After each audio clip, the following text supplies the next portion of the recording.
کہ یار جملہ وَلَعَمْرِي میری جان کی قسم، یہ تو سب سے بڑا خیر ہے علماء کا۔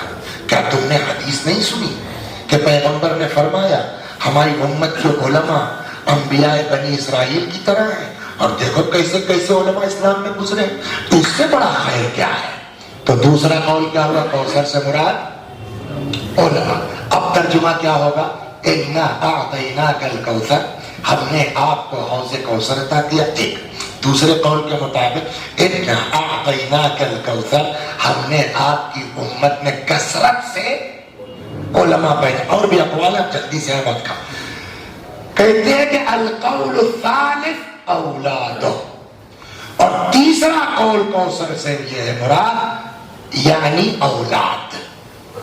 اب اگر اولاد مراد ہے تب ترجمہ کیا ہوگا؟ اِنَّا أَعْطَيْنَاكَ الْكَوْثَرَ، ہم نے آپ کو کثرت اولاد عطا کی، کثرت نسل عطا کی۔ سوال دیکھیے صاحب، ہم شیعہ ضرور ہیں، ہم اہل بیت پر جان چھڑکنے والے ضرور ہیں، لیکن ہم کو یہ سکھایا گیا ہے بلا دلیل کے کوئی بات مت ماننا۔ آپ کی بات سر آنکھوں پر کہ کوثر سے مراد اولاد ہے، آپ نے حوض کہا دلیل دی، آپ نے علماء کہا حدیث پیش کی، کہاں سے کہہ دیا آپ نے کوثر سے مراد اولاد ہے؟ اب ان کی دلیل نقل کرنے سے پہلے میں آپ کو قصہ سناؤں۔ صلوات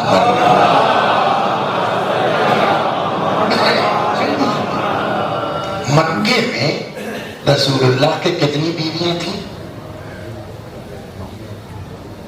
مکے کی بات کہہ رہا ہوں، وہ اتار لوں گا سبھی پتہ چل جائے گا تمہیں بات نہیں ہے۔ مکے میں بات یہ سورہ کہاں نازل ہوا ہے؟ مکے میں۔ تو جب سورہ مکے میں نازل ہوا ہے تو سوال کہاں کا ہوگا؟ مکے کا۔ رسول اللہ کے کتنی بیویاں تھیں مکے میں؟ جواب صرف اور صرف حضرت خدیجہ۔ موضوع سے ہٹ کے ہے، لیکن اس پر 2 منٹ بات اس لیے کرنا چاہتا ہوں کہ دیکھیے ہم لوگوں کو کوئی میٹر نہیں، ہم تو آپ کے بیچ رہتے ہیں، کوئی مسئلہ ہی نہیں ہے، لیکن آپ جو باہر نکلتے ہیں تو یہ اعتراض بہت ہوتا ہے، یار تمہارے پیغمبر کے 10 بیویاں ہیں، 9 بیویاں ہیں۔ سوال یہ ہے، اب آئیے رسول اللہ کی شادی کس ایج میں ہوئی تھی؟ وکیل صاحب 25 سال۔ پیغمبر کی شادی کس عمر میں ہوئی؟ 25 سال۔ اعلان بعثت کب فرمایا رسول اللہ نے؟ 40 سال کی ایج میں، یعنی پیغمبر کے اعلان رسالت سے 15 سال پہلے شادی ہوئی۔ مکے میں رسول اللہ کتنے دن رہے؟ 13 سال، ہے نا؟ اعلان رسالت کے بعد کتنے دن رہے؟ 13 سال۔ 15 سال پہلے شادی ہوئی، 13 سال بجوڑیے کتنا ہو گیا؟ 28 سال۔ 28 سال میں 1 سال تقریباً نیئر اباؤٹ بغیر بیوی کے رہے۔ جناب خدیجہ کا انتقال ہوا ہے لاسٹ مکے کی زندگی میں، پھر پیغمبر نے کوئی شادی نہیں کی جب تک مکے میں رہے، وہ 1 سال سم تھنگ نکلتا ہے، تو 25 سال کی ایج میں شادی ہوئی۔ 52 پلس میں رسول اللہ کے تک ساتھ رہی خدیجہ، 52 پلس میں جناب خدیجہ کا انتقال ہو گیا۔ تو جناب خدیجہ کتنے دن رہی پیغمبر کے ساتھ؟ 27-28 کے درمیان ہے نا۔ آدمی کی جو جنسی خواہش کا پیک کا دور ہوتا ہے، شباب کا دور ہوتا ہے انسان کی جو سیکس کا، وہ کون سا زمانہ ہے؟ یہی 25 سے 50 کے درمیان نا۔ تو جو جنسیات کے شباب کا دور ہے اس میں رسول اللہ 1 بیوی ہے اور کر رہے ہیں، اور 1 سال بغیر بیوی کے ہیں۔ جب مدینے آئے تو ہو گئے 53 سال کے، انتقال ہوا 63 میں، 10 سال، 10 سال میں 10 بیویاں۔ اس کا مطلب یہ ہے جو مدینے کی شادیاں ہیں وہ ضرورت کی بنیاد پہ نہیں، مصلحت کی بنیاد پر۔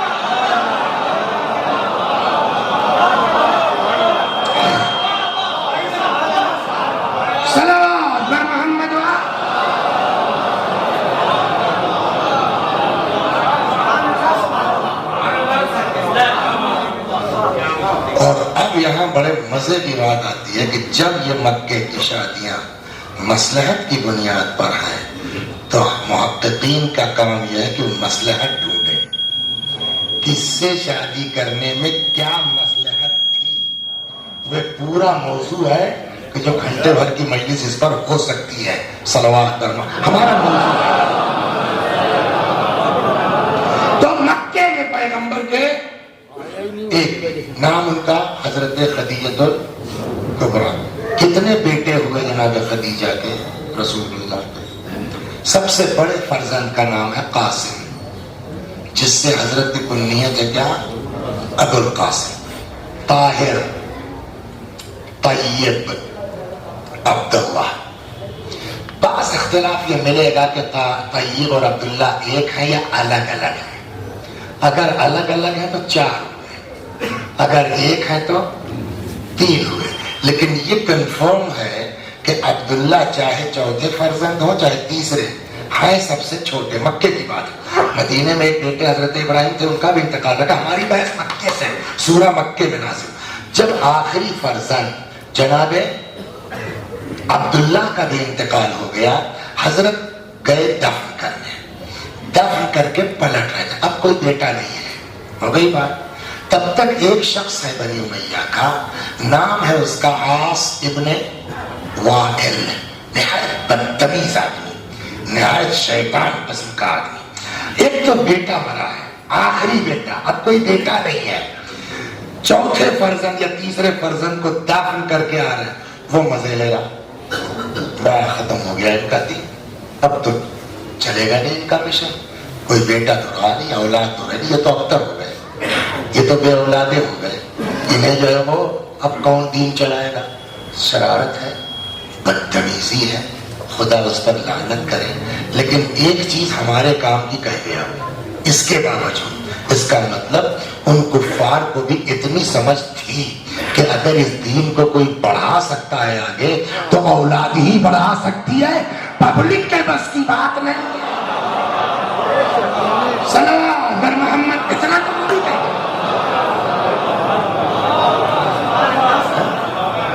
تو یہ اس نے پیغمبر پر یہ دانا دیا. اب آپ کو یہ بات سمجھ میں آ گئی؟ واپس آئیے.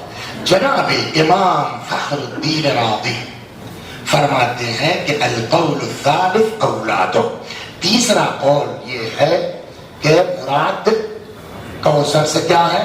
اولاد. صاحب دلیل کیا ہے؟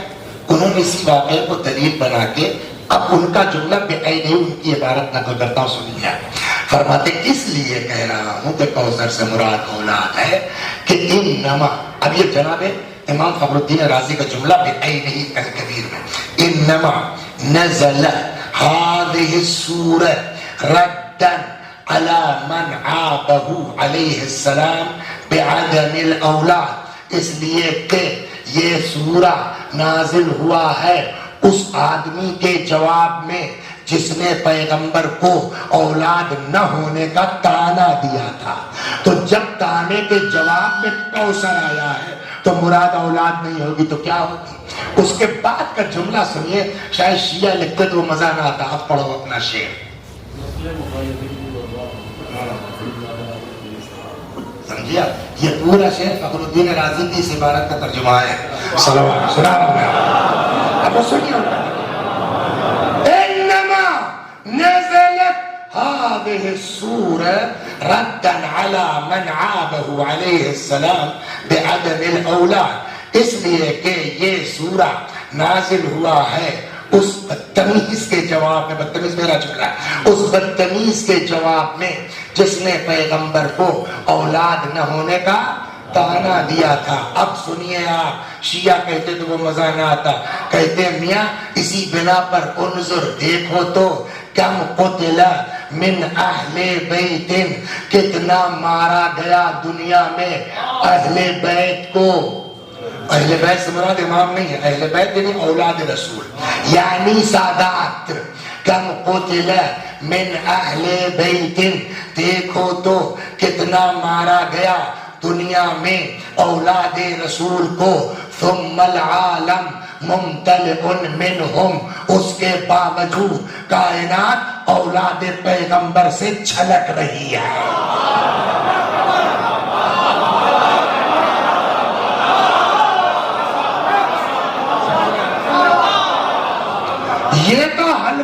جملہ اگلا شاید کوئی شیعہ سوچتا لکھتے ہوئے کم قتل من اہل بیت، کتنا مارا گیا اولاد رسول کو، ثم العالم ممتلئ منہم، اس کے باوجود کائنات اولاد پیغمبر سے بھری ہے. وَلَمْ يَبْقَ، عاصف نے وائل بنی امیہ کا تھا، وَلَمْ يَبْقَ مِن بنی امیہ احد یعبأ بہ، اور آج دنیا میں ایک آدمی ایسا نہیں ملے گا جس پر انگلی اٹھا کے یہ بتا سکو یہ بنی امیہ کی نسل کا ہے.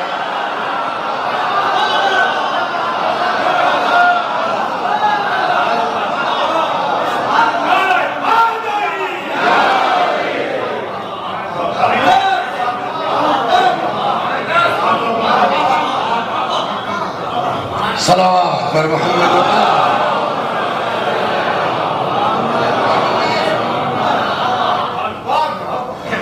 آپ کا ذوق دیکھ کے ایک نکتہ انہی کا اور سنا دوں، میرا نہیں نہ کسی شیعہ کا، انہی کا نکتہ ہے. اب قرآن نے کیا کہا؟ اِنَّا أَعْطَيْنَاكَ، ہم نے آپ کو عطا کیا.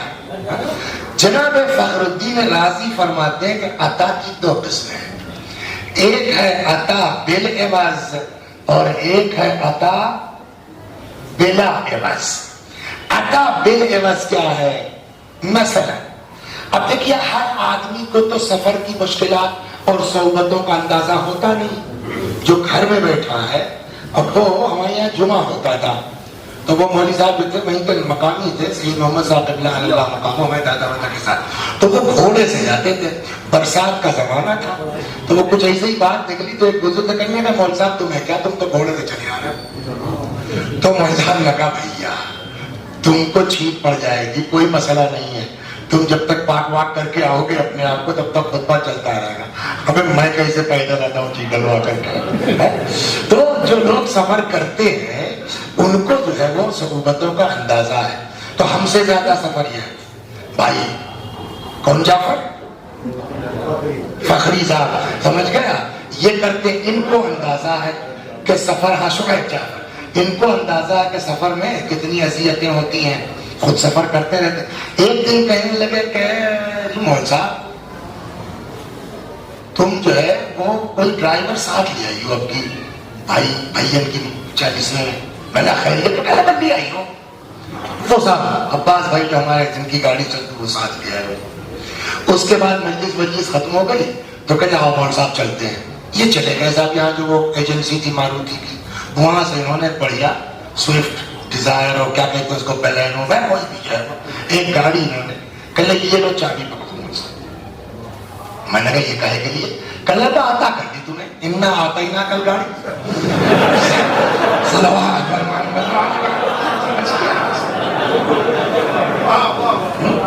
ہم نے آپ کو گاڑی دے دی. میں نے کہا بھائی یہ گاڑی کیوں دی تم نے، گاڑی دینے کی وجہ کیا ہے کچھ اور جو کہتے ہیں مول صاحب مانا کہ میلی سے پڑھنے جاتے ہو تم، یہاں گاڑی دوں گا تمہیں، وہاں مجھے براق مل جائے گا چلنا، کوئی عوض نہیں اس کا. تو یہ گاڑی انہوں نے دی کاہے کے لیے؟ عوض لیا کہ نہیں لیا؟ نہیں لیا. تو یہ عطا کیا ہے؟ بلا عوض.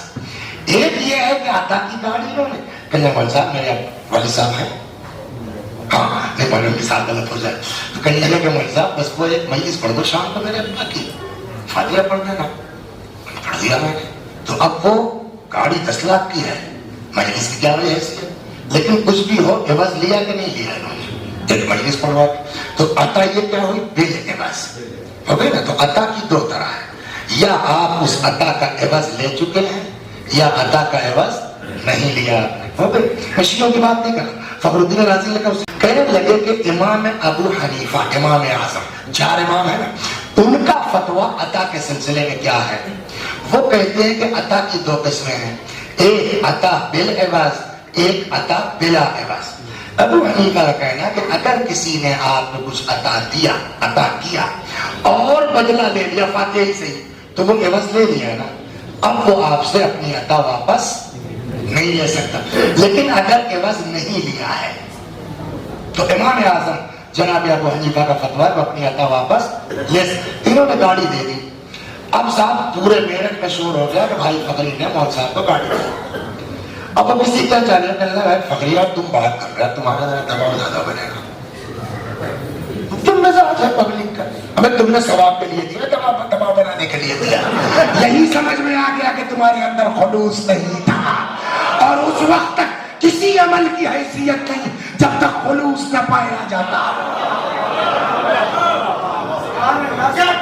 پیسے سے خریدنا چاہتے ہو تم, لیکن یہ دماغ میں انہوں نے فون کیا, یہ سوچا بھائی میں نے 10 لاکھ کی گاڑی دی ہے, میں بھی تو سنی.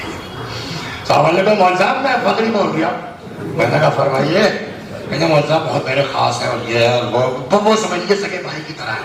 ہم بھی ان کو ابا کہتے تھے. وہ ان کا 40واں ہے, وہ اگلے سنڈے کو 24 کو. اب میرے سامنے مسئلہ, ایک طرف احسان ہے, ایک طرف وعدہ ہے, اور وعدہ بھی کب کا ہے, 6 مہینہ پہلے کا. آپ بتائیے مجھے کیا کرنا چاہیے, ہے نا. تم بچے سے آپ نے, میں نے کہا بھائی فقی میں معذرت چاہتا ہوں, میرا وعدہ بہت پرانا. ابے میں نے پہلے ہی کہا تھا یہ مولوی لوگ کسی کے نہیں ہوتے. مجبوری تو آپ لوگوں کے ساتھ بھی ہوتا ہوگا شاید. میں نے پہلے ہی کہا تھا ان کے ساتھ کچھ بھی کر دو, یہ کسی کے کام آنے والے نہیں ہیں. اب ان کو غصہ آ گیا. انہوں نے فون کر لیا مول صاحب اب میرٹ کب آ رہا. میں نے کہا ہاں مارچ میں ہے کوئی. کل تو گاڑی سے آئی یہاں سے ہم ٹکٹ کروا دیں گے بھائی, دلبر زیدی سے کہہ دیں گے آپ کا ٹکٹ کر دیں گے, وہ گاڑی لے کے آئی ہوتے. میں نے خیریت تو کل نے کہا مول صاحب 10 لاکھ کی گاڑی دی تم نے, ایک بار میری گاڑی واپس کر دو. اب سوال یہ کہ کیا ان کو اپنی عطا واپس لینے کا حق ہے یا نہیں ہے. جواب, اگر بدلہ نہیں لیا تو جب چاہیں اپنی گاڑی کھنچوا سکتے ہیں, لیکن چاہے عطا جتنی بڑی ہو, عوض چاہے جتنا مختصر ہو, فاتحہ پڑھوا لیا نا, مجلس پڑھوا لیا نا, تو اب آپ کو گاڑی واپس لینے کا حق نہیں ہے. یہ فتویٰ کس کا ہے؟ امام ابو حنیفہ کا. اس فتوے کو لکھنے کے بعد فخر الدین رازی نے اپنا دماغ لگایا. کہنے کہ اللہ نے کہا میں نے تمہیں کثرت نسل عطا کی ہے. سوال اس بات کا ہے کہ اللہ نے نسل عطا کرنے کے بعد, کوثر عطا کرنے کے بعد بدلہ عوض لیا کہ نہیں لیا؟ اگر نہیں لیا ہے تو اللہ جب چاہے سادات کو دنیا سے ختم کر سکتا ہے. عوض نہیں لیا, جب چاہے ختم کر سکتا. لیکن اگر اللہ نے عوض لے لیا تو میرا لگتا ہے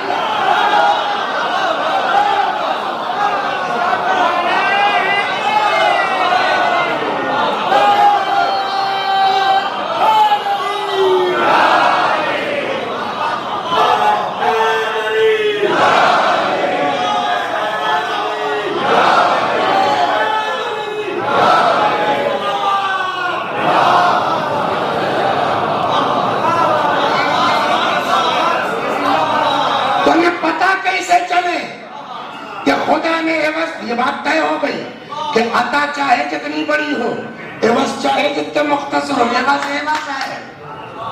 پتہ کیسے چلے اللہ نے عوض لیا کہ نہیں لیا؟ فخر الدین رازی کہتے ہیں ڈھونڈنے کی ضرورت نہیں, اگلی آیت پڑھ لو. انا اعطیناک الکوثر, ہم نے کوثر عطا کیا, فصل لربک وانحر, آپ نمازیں پڑھیے اور قربانیاں دیجئے. کہ جب خدا عوض لے چکا تو اب قیامت آ جائے گی, اولاد رسول ختم نہیں ہو سکتا. شاید یہی وجہ ہے آپ لوگوں کو تو پتہ بھی نہیں ہے, ایسی جگہوں پر لوگ رہتے ہیں. ہم لوگوں سے پوچھے شاید یہ بھی گئے, ہمیں ایسی جگہوں پہ لوگ رہتے ہیں جہاں راستہ نہیں, سڑک نہیں, سمجھ گئے آپ. بیٹھے ہوئے کائے پر سائیکل کے کیریئر جی ہاں, ٹریکٹر پر چلے جا رہے صاحب مجلس سے, پبلک کے لیے تو آٹو لگا, رکشا لگا. وہاں پہنچے جنگل بیابان, ایک گھر ہے. کہاں سے آیا, کیا نام ہے آپ کا؟ مثلاً کہنے لگا فلاں حسین عابدی. میں نے کہا یار یہ عابدی اس جنگل بیابان میں کیا کر رہا ہے؟ فوراً یاد آیا انا اعطیناک الکوثر, ایک جملہ. اور اب وہ لوگ جو روزے کی چھوٹی منصبیاں تھی, کیا کہتے ہیں اس کو, جمعہ مجلس تھی, چھوٹی کربلا میں جو لوگ موجود تھے وہاں ایک بات میں نے پڑھی تھی کہ جب جناب فاطمہ اس کائنات میں آئی تو بی بی سے ایک نور ساطع ہوا. وَلَمْ يَبْقَ مِنْ شَرْقِ الْأَرْضِ وَلَا غَرْبِهَا, نہ مشرق نہ مغرب, یاد ہے کوئی جگہ ایسی بچی نہیں جہاں فاطمہ کا نور چمکا نہ ہو. اب سمجھیں, جہاں جہاں نور فاطمہ چمکا وہاں وہاں اولاد زہرا پہنچی. صلوات بر محمد و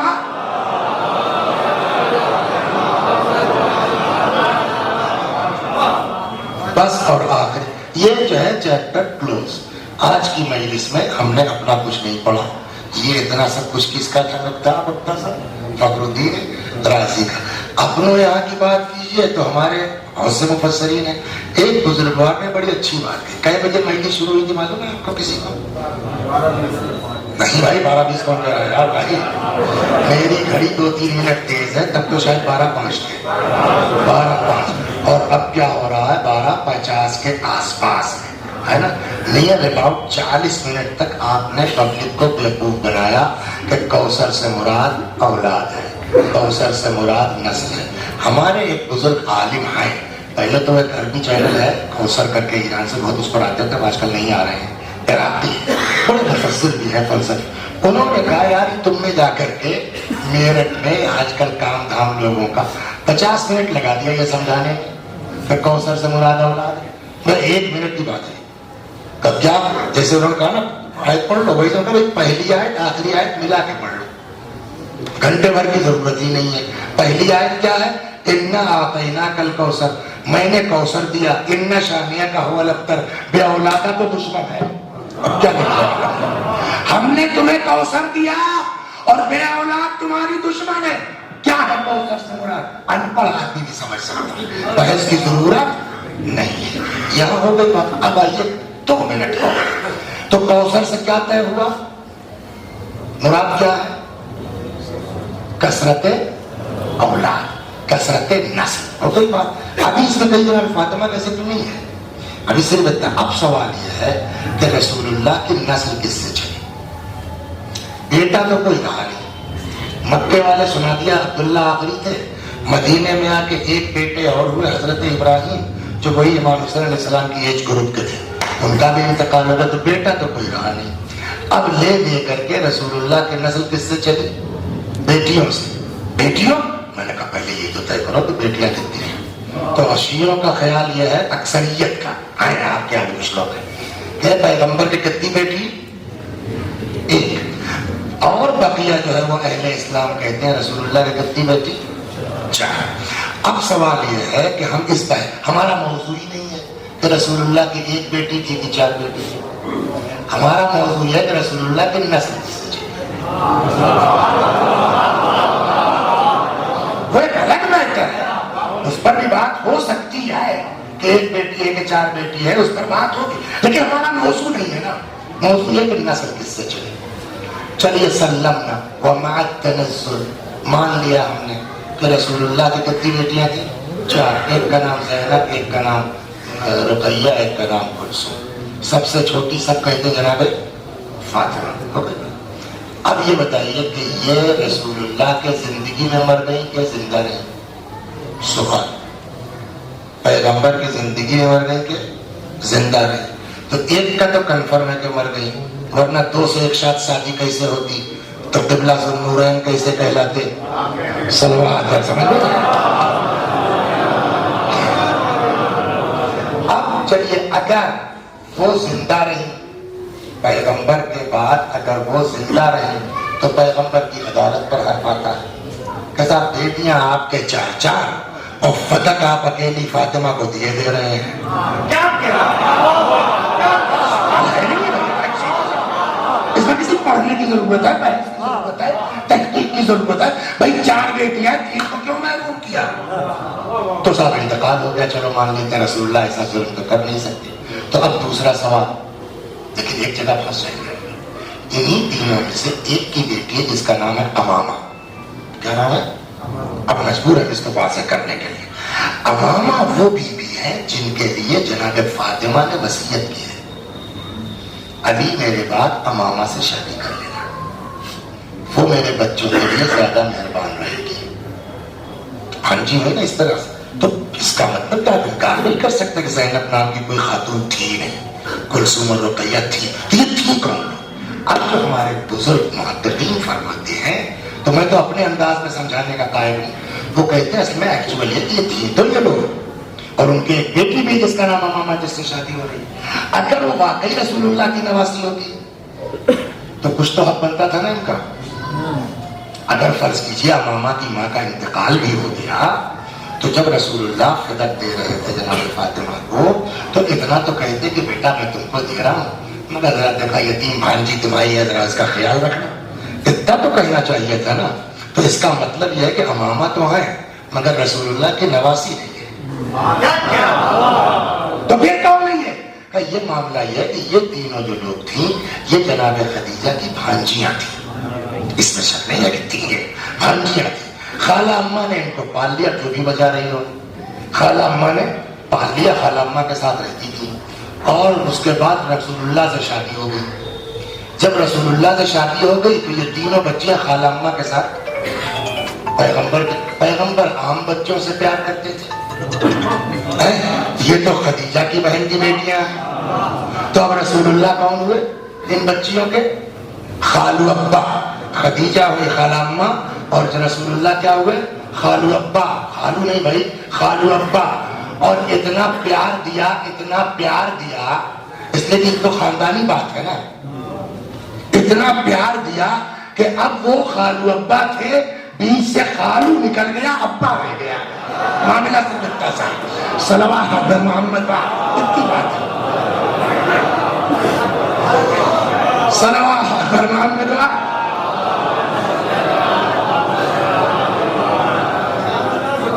تو اب یہ طے ہو گیا کہ رسول اللہ کے کوئی بیٹی نہیں, اور اگر بیٹی بھی ہے تو ان سے کوئی نسل چلی نہیں. اب کون بچا؟ ایک لے دے کر کے جناب فاطمہ زہرا. پیغمبر کے لیے خدا نے کہا ہم نے آپ کو کثرت نسل عطا کی. نسل کس کے ذریعے چلی؟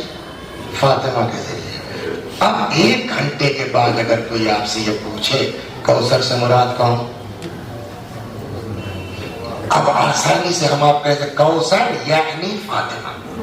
ہو گئی نا بات. اب جب یہ طے ہو گیا کہ کوثر یعنی فاطمہ, ایک آیت اور پڑھ لیجیے, آپ دونوں کو ملا کے پڑھ لو, مزہ آ جائے. ارشاد ہوتا ہے وَلَسَوْفَ يُعْطِيكَ رَبُّكَ فَتَرْضَىٰ. وہی عطا کا لفظ ہے. وَلَسَوْفَ يُعْطِيكَ رَبُّكَ فَتَرْضَىٰ. پیغمبر ان قریب میں آپ کو وہ عطا کروں گا کہ آپ راضی ہو جائیں. پھر صلوات پڑھیے محمد اللہ. تو لاک ڈاؤن میں تو بہتوں کو برباد کیا ہے. بہت سے بیچارے مہمان آ گئے سڑک پر. تو میرے بڑے بھائی کا بیٹا یہ دلی میں جاب کرتا تھا, تو لاک ڈاؤن لگ گیا تو وہ ورک فرام ہوم ہو گیا. تو ایک دن کہنے لگا وہ بابا بہت ڈر لگتا ہے دلی میں, آ جاؤں میں, آ جاؤں. اس نے کمپنی میں اپلیکیشن دی کہ میرے باپ کی طبیعت نہیں تھی کہ میں ہوم ٹاؤن سے کروں گا, ایکسیپٹ کر لوں. کہنے لگا یہاں گاؤں میں فیض آباد آ جاؤ. تو اب وہ فیض آباد پہنچ گیا, میرے ساتھ رہے. اس کے 2 بچی ہیں, تو ہماری کیا ہوں پوتیاں ہوں نا. تو ترسا ہوا آدمی اس کو جو 2 پوتیاں ملی تو خوب لگ گئے. کتنے دن لگیں گے آپ مجلس پڑھنے میں جانا, کبھی دکان لے جا رہے ہیں یہاں, وہ صاحب خوب دل مل گئی. اب کہیں مہینے وہ دادا چلو دکان پہ چلو, میں نے کہا بیٹا آج نہیں جا رہا ہوں, کب آ رہا ہوں. وہ کل بھی کہیں نکل گئے, پرسوں بھی کہیں نکل گئے, 4 دن بعد کہیں نکل گئے. اب جو پہنچے تو اب ان کو سلام کر رہے ہیں, السلام علیکم. دکان لے جانا تھا نا پرسوں. جب بہت رد کر ہیں جھٹے دادا, جھٹے دادا, سمجھ گئے.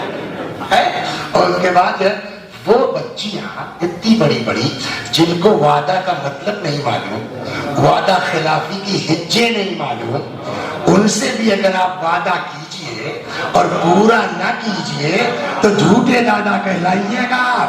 اللہ نے اپنے نبی سے وعدہ کیا ہم وہ عطا کریں گے کہ آپ راضی ہو جائیں. وعدہ پورا ہوا کہ نہیں ہوا؟ اگر ہوا تو کیسے؟ کَإِنَّا أَعْطَيْنَاكَ الْكَوْثَرَ, ہم نے تمہیں فاطمہ دی. اب سمجھے اللہ نے فاطمہ عطا کی تاکہ نبی راضی ہو جائے. خدا نے اپنے نبی کو فاطمہ دی. کیوں؟ تاکہ میرا پیغمبر، دنیا چاہتی ہے اللہ ہم سے راضی ہو جائے، خدا پیغمبر کو فاطمہ عطا کرتا ہے میرا نبی مجھ سے. تو جب فاطمہ خدا اور پیغمبر کے درمیان رضا کا وسیلہ ہے تو ہمارے اور خدا اور ہمارے اور نبی کے درمیان بغیر فاطمہ کے رضا ممکن ہی نہیں ہے. شاید اسی لیے نبی نے فرمایا ان اللہ یغضب لغضب فاطمہ ویرضی برضاها. اللہ اس پر غضبناک ہوتا ہے جس سے فاطمہ غضبناک ہو جائے، اس سے راضی ہوتا ہے جس سے فاطمہ راضی ہے. اگر خدا کو راضی کرنا چاہتے ہو، اگر رسول اللہ کو راضی کرنا چاہتے ہو تو کیا کرنا ہوگا؟ فاطمہ کو راضی کرنا. فاطمہ خوش، اللہ خوش، فاطمہ خوش، رسول اللہ خوش. کچھ کہتا ہے اب وقت نہیں ہے. وہ فاطمہ جس کا اتنا مرتبہ ہے کہ اس کی ناراضگی خدا کی ناراضگی ہے. یہی نا مطلب نکلا، جس کو اللہ اپنے نبی کی رضا کا ذریعہ بنا ہے وہ فاطمہ. انصاف سے بتائیے، کبھی کبھی سوچتا ہوں کہ یار ان لوگوں کے پاس بھیجا ہی نہیں تھا، دماغ ہی نہیں تھا، عقل ہی نہیں تھی، کیا چکر تھا؟ جس فاطمہ کو نجات کا ذریعہ بنانا چاہیے تھا، شفاعت کا ذریعہ بنانا چاہیے تھا، بخشش کا ذریعہ بنانا چاہیے تھا، اس فاطمہ کے دروازے پر تھا. اس فاطمہ کے دروازے پر لکڑی. اللہ اکبر. اب آج چونکہ عین شہادت کی تاریخ ہے، لہذا میں آپ سے اجازت چاہوں گا دفن تک جانے کی. یہ اس دن پڑھ چکا، سنتے رہتے ہیں کہ دروازے پر آگ لائی گئی، لکڑی لائی گئی، دروازہ جلا دیا گیا. نتیجہ کیا ہوا؟ یہاں پھوڑا کوڑے کی وجہ سے تسلی ٹوٹ گئی. ایک دو دن نہیں، روایت کہتے 40 دن بستر علالت پر رہی ہے. سلمہ زوجہ ابو رافع کہتی ہیں جس دن بی بی کی شہادت ہوئی ہے، آج 3 جماعت ثانی،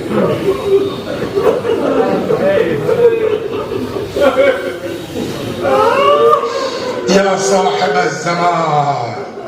ٹھیک ہے کہ یہ کسی کے 40ویں کی مجلس ہے، لیکن مولا آج بی بی کی شہادت کی تاریخ ہے. ہم سب آقا تمہیں پرسہ پیش کرتے ہیں.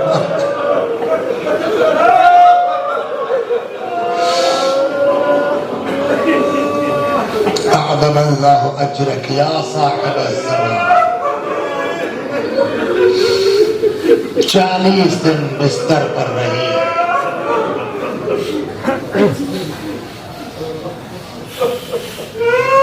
سلمہ زوجہ ابو رافع کہتی ہے جس دن شہادت ہوئی ہے اس دن کچھ بے چینی زیادہ تھی. کبھی داہنی کروٹ، کبھی بائیں کروٹ. سلمہ کہتی ہے میں نے سر پہ ریدا ڈالی، نکل پڑی. جا کے کم از کم مولا کو اطلاع تو دے دوں. ادھر سے امیر آ رہے تھے، سلام اللہ علیہ. کیا بات ہے سلمہ، بہت گھبرائی ہوئی لگ رہی. بی بی کی حالت اچھی نہیں ہے، نہیں لگتا کہ باپ زندہ پائیے گا. مولا آئے، تیز قدموں سے آئے، سرہانے بیٹھ گئے. بہار میں جو روایت ہے، تکیے سے سر اٹھایا، وَوَضَعَهُ عَلَى حِجْرِهِ، اپنی آغوش میں رکھ لیا، بڑی محبت سے پکارا زہرا. کوئی جواب نہیں. فاطمہ کوئی جواب نہیں، بنت رسول کوئی جواب نہیں۔ واقعی روئیے آج، ایسا روئیے کہ لگے فرشتوں کو کہ ہاں آج شہادت کی تاریخ ہے اور ان کے چاہنے والے بیٹھے۔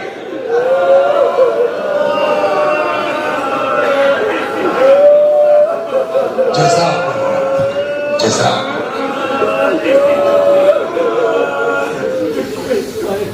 زہرا کوئی جواب نہیں، فاطمہ کوئی جواب نہیں، بنت رسول کوئی جواب نہیں۔ جب کئی بار پکار چکے ہیں تو حضرت نے کہا زہرا میں علی پکار رہا ہوں۔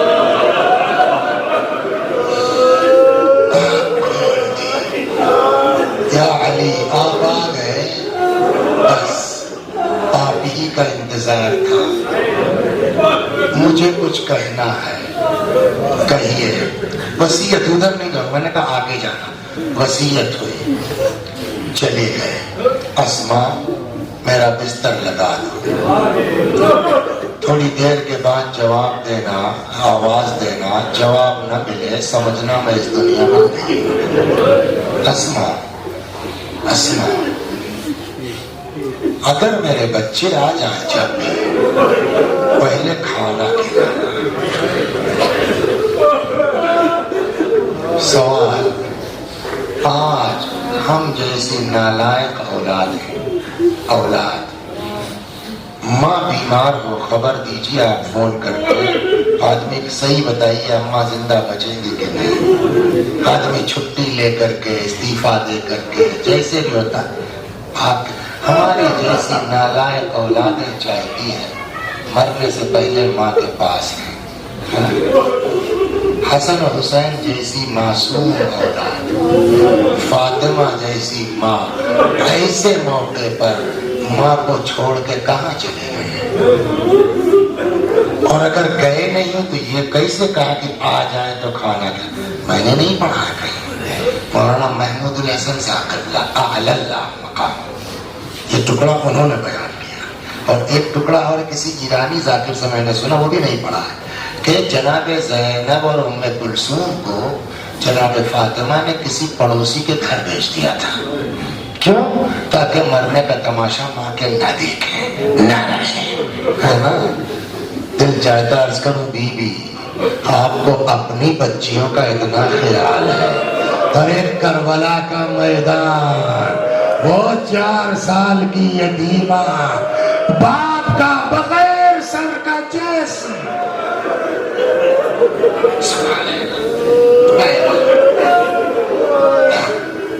تو یہ جو میں نقل کرنے میں نے نہیں پڑھا تھا، مولانا محمود الحسن صاحب قبلہ اعلی اللہ مقامہ نے نقل فرمایا کہ اس میں کہتے ہیں بچے نہیں گئے تھے کہیں، تب کماں نے ہٹایا تھا۔ کیسے؟ کہ جب محسوس کر لیا تو بی بی نے بلایا امام حسن و حسین، یہاں کیا کر رہے ہو؟ ذرا نانا کی قبر پہ چلے جاؤ، اماں کے لیے دعا کرو، اس بہانے سے بچوں کو ہٹایا۔ اور اب روایت کہتی جیسے دونوں شہزادے آئے، ہاتھ اٹھا کے دعا کرنا چاہتے ہیں، قبر پیغمبر سے آواز آئی، اے فاطمہ کے یتیموں یہاں کیا کر رہے ہیں؟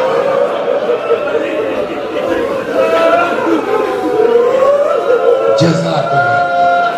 روئیے آج اپنے مسائل بھی پڑھنے کا، روئیے آج 3 تاریخ، آپ یہ سمجھئے کہ آج حسن و حسین کے لیے عاشور کا دن ہے۔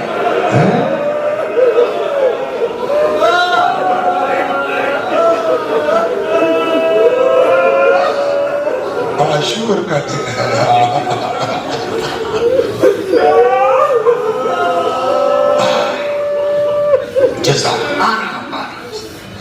اب جب یہ آواز آئی تو سمجھ گئے نا، وہاں سے چلے۔ ادھر اسما کہتی ہیں کہ میں نے کئی آواز دی، حجرے میں جا کے جواب نہیں ملا، چادر پلٹی، دیکھا بی بی اس دنیا میں نہیں ہے، میں نے اپنے آپ کو گرا دیا۔ اتنے میں آہٹ محسوس ہوئی، شہزادے آ گئے، اپنے کو نارمل کیا، باہر آ گئے۔ اسما اماں کہاں ہے؟ اب اسما کو تو نہیں پتا ہے نا کچھ کہ وہاں کیا ہوا قبر پیغمبر پر، ان کو تو وصیت پر عمل کرنا ہے۔ وہ کہیں لا کے کھانا رکھ دیا، چلو کر کیا ہے، یہ نارملی کھانا لا کے کہیں جیسے کچھ ہوا ہی نہ ہو۔ نانا کی قبر سے اس طرح کیا، اسما ہاں اماں کہاں ہے، کھا لو بتاتی ہوں۔ تم نے کبھی دیکھا ہے ہم نے بغیر ماں کے کھا لو؟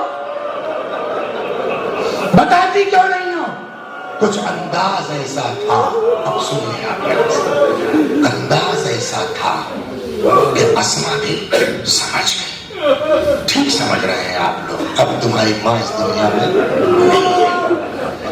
علامہ مجلسی رضوان اللہ علیہ لکھتے ہیں کہ یہ خبر سن کے دونوں شہزادے ماں کے جنازے پر آئے۔ امام حسن نے اپنے آپ کو گرا دیا جسم پر مار، پتا نہیں ماں کو امام حسین سے، امام حسین کو کتنا لگا۔ روایت کہتی آئے امام حسین آئے، یہ ہے نا تلوہ پیر کا، اپنے رخسار پہ رکھ لیا، اماں تمہارا لال آیا ہے، اماں تمہارا حسین آیا ہے، اماں حسین کا جواب دو ورنہ روح جسم میں باقی نہ رہے گی۔ ایک اسما ہے، کیا کرے، بہرحال جیسے بھی ہوا اسما نے سمجھایا، کرو گے اب کیا کرو گے، یہاں تڑپ کے کیا کرو گے، جاؤ کم از کم بابا کو تو اطلاع دے دو۔ اب روایت کہتی دونوں شہزادے آئے مسجد میں، ظہر و عصر کے بیچ یا عصر کا وقت، دوپہر کا وقت، مولا مسجد میں آئے، امام حسن و حسین علیہ السلام دونوں آئے، کھڑے ہوئے۔ آپ بتائیے کہنے کی ضرورت آئے، کھڑے ہوئے، غور سے کہے بابا بیٹا ہم یتیم ہو گئے،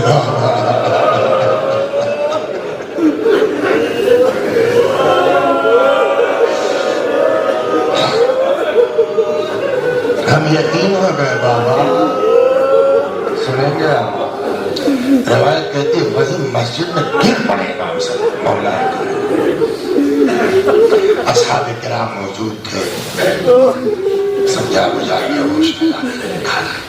اب یہ ایسا واقعہ تھا جس کو دبایا نہیں جا سکتا تھا، چھپایا نہیں جا سکتا تھا، مگر وصیت کیا ہے، یہ لوگ میرے جنازے میں، اور اب دروازے پر بھیڑ لگی ہوئی ہے سمجھنے کے لیے کیا ہونا ہے، کیسے ہونا ہے، کیا کیا جائے۔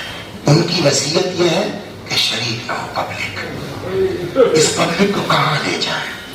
تاریخ کہتی ہے گھر میں میٹنگ ہوئی، ابو ذر گھر کے فرد کی طرح ہے، جیسے سلمان کے لیے منا اہل البیت ہے، ویسے ابو ذر کے لیے بھی حدیث ہے منا اہل البیت۔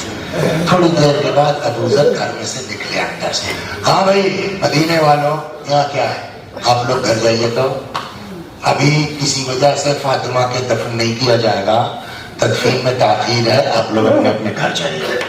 اس بہانے سے یہ کہہ کے سب کو ہٹا دیا گیا۔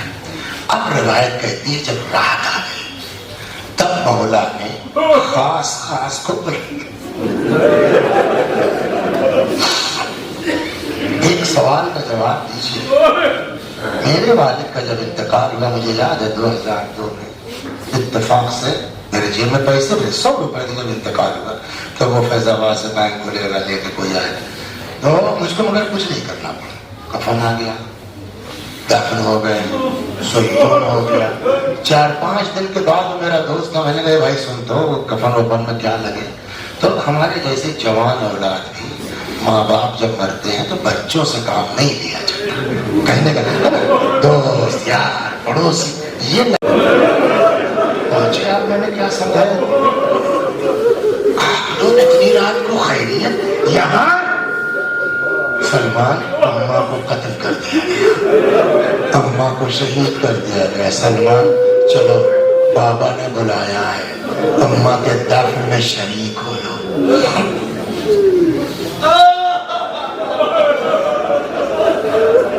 دیکھیں بھائی جب آدمی پر پڑتی ہے تب اس کو اندازہ ہوتا، ہر بات کتاب میں تھوڑی ہے۔ اب آپ ذرا غور کیجیے، جن کے جن کے یہاں یہ حادثہ ہو چکا ان کو تجربہ ہوگا، جب انتقال ہوتا ہے ماں کا، باپ کا، بیوی کا، عزیز کا، شوہر، کسی کا بھی انتقال ہوتا ہے تو جس وقت روح نکلتی ہے اس وقت گھر والے تڑپ کے روتے ہیں، چیخ کے روتے ہیں، پلپلا کے روتے ہیں، لیکن پھر کام ہے، اطلاع دینا ہے، قبر کھدنی ہے، اور بھی مسائل ہیں، تھک جاتا ہے آدمی، روتے روتے چپ ہو جاتا ہے۔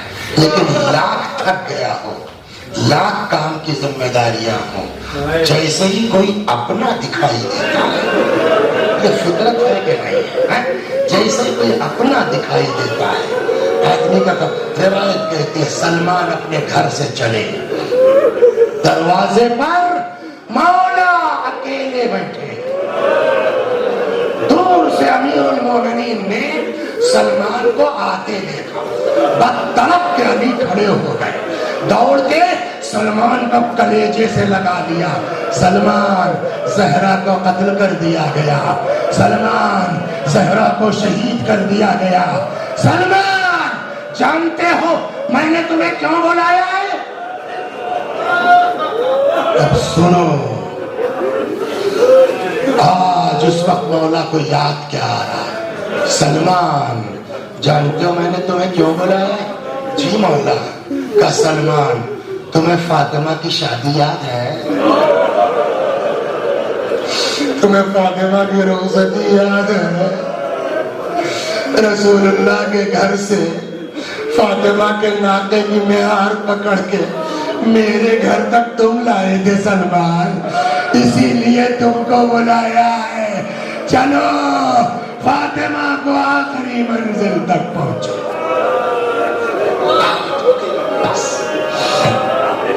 کتنا پہنچانے دیئے، آخر چلتا، غسل دیا گیا، کفن پہنایا گیا، جنازہ تیار ہو گیا۔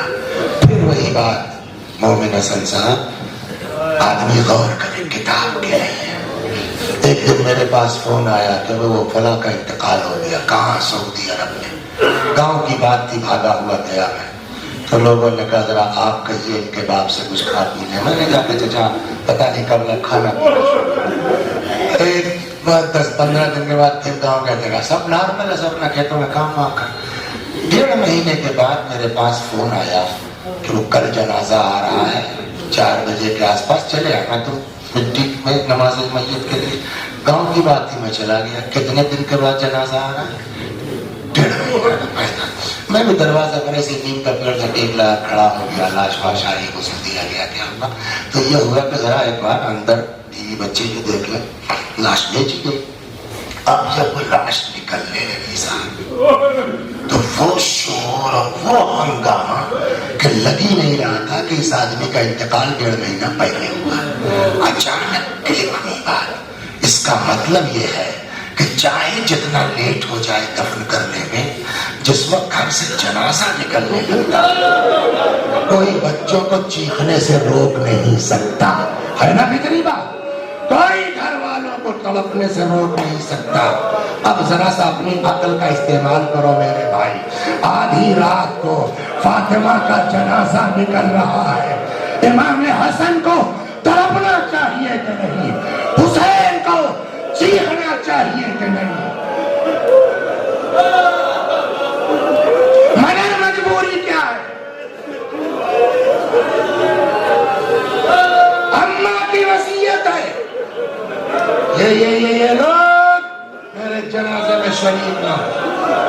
غم کہتا ہے چیخو، مصیبت کہتی ہے تڑپو، حالات کہتے ہیں آواز نہ نکلنے پائے، ورنہ آواز جائے گی یہ شریک ہو جائیں گے۔ اب سنا دوں آپ کو، صرف کربلا میں پابندی نہیں تھی رونے کی، تاریخ کہتی ہے آدھی رات کو شہزادی کا جنازہ گھر سے نکلا، آگے آگے فاطمہ کا جنازہ ہے، پیچھے پیچھے حسن و حسین گریبان میں منہ ڈالے، آہستہ آہستہ سسکتے ہوئے ماں کے جنازے کے ساتھ ساتھ ہیں، رو نہیں سکتے۔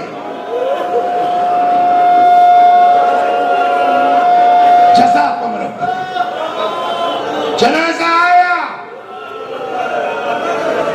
قبر کے پاس آیا. اس میں بہت ہیں ایسے لوگ جنہوں نے عورتوں کے دفن میں شرکت کی ہے. کتنے لوگ چاہیے؟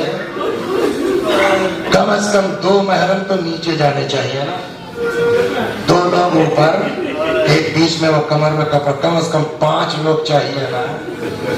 اس آدھی رات کو میرا مولا کیا کرے؟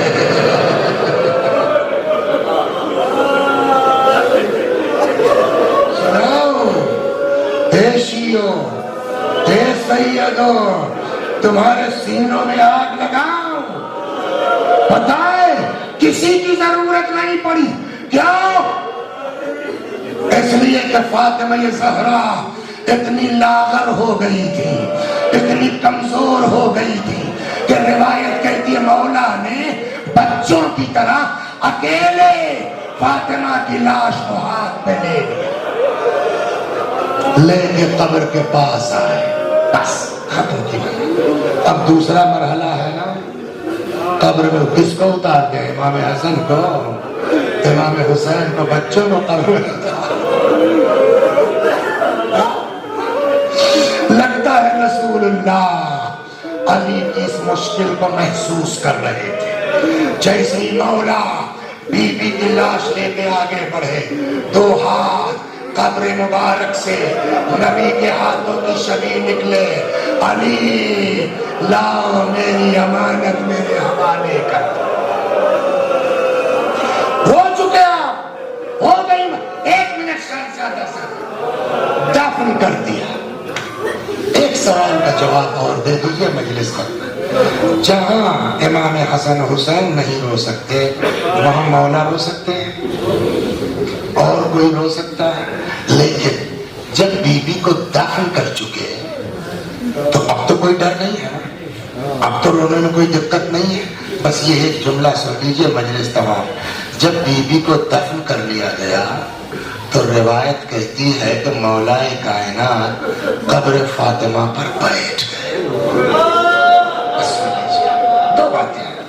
قبر فاطمہ پر بیٹھ گئے، رخ کیا وہیں سے رسول اللہ کی قبر مبارک کا. سلام ہو یا رسول اللہ آپ پر، میری طرف سے، آپ کی بیٹی کی طرف سے جو آپ کے پاس ابھی پہنچی ہے. یہ بھی آپ کو بتائیں گی کہ آپ کے بعد کیا ہوا. سن لیجیے بس آخری 2-3 جملے ہیں، شاید 1 ڈیڑھ منٹ. قرآن کہتا ہے وَجَعَلْنَاهُمْ أَئِمَّةً يَهْدُونَ بِأَمْرِنَا لَمَّا صَبَرُوا. ہم نے ان کو امام بنایا، وجہ ان کا صبر ہے. یعنی امام سے زیادہ کائنات میں کوئی صبر نہیں کر سکتا نا. لیکن اب یہاں روایت کہتی ہے قبر پر بیٹھ گئے. رسول اللہ سے باتیں کرتے کرتے عجب جملہ ہے مولا کا، سنیں گے آپ. فرماتے ہیں قبر فاطمہ پر قلّا یا رسول اللہ ان صفیتک صدری. یا رسول اللہ آپ کی چہیتی کی جدائی اب علی سے برداشت نہیں.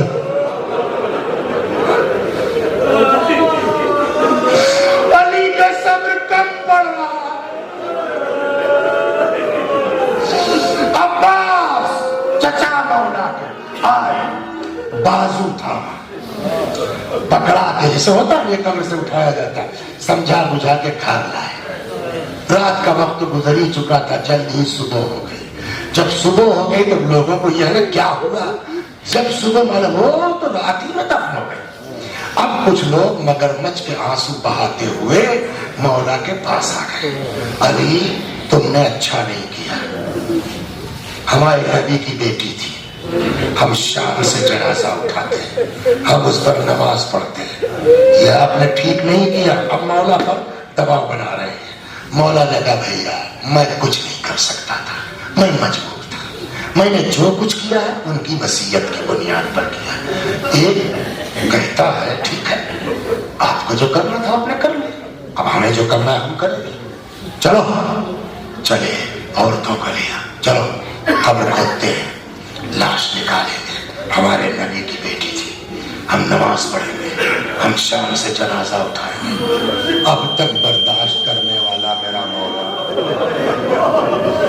بچے سے یہ جملہ سنا، آقا نے تلوار لی، ایک یہ رضا ہے زد ایک رضا تھی مولا کی، وہ زد ابا ڈالی، تلوار لی، وہ آ کے بقی میں کھڑے ہو گئے دونوں طرف، آؤ ہاتھ لگا کے دیکھ لو۔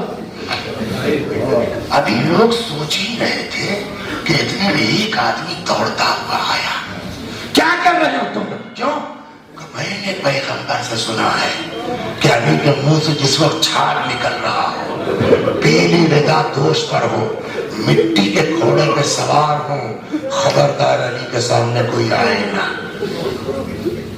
ڈر گئی پبلک۔ اب لوگوں نے کہا ٹھیک ہے علی، جو آپ نے کیا ٹھیک کیا، جو کیا ٹھیک کیا، ہم جا رہے ہیں، چلے گئے۔ کچھ یاد آیا آپ کو؟ مجلس تو ہو گئی، لیکن امام حسن کا ایک جملہ ہے، لا یوم کیومک یا ابا عبداللہ، حسین تمہاری کربلا سے بڑھ کے کچھ نہیں ہے۔ آپ تو بہت اشعار کہتے ہیں، اس کو بھی کہیے۔